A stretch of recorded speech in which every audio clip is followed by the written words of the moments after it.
Hey everyone, let's check how you can resolve app not working problem on itel S18 Pro.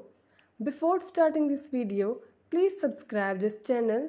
Let's start our video without wasting any time.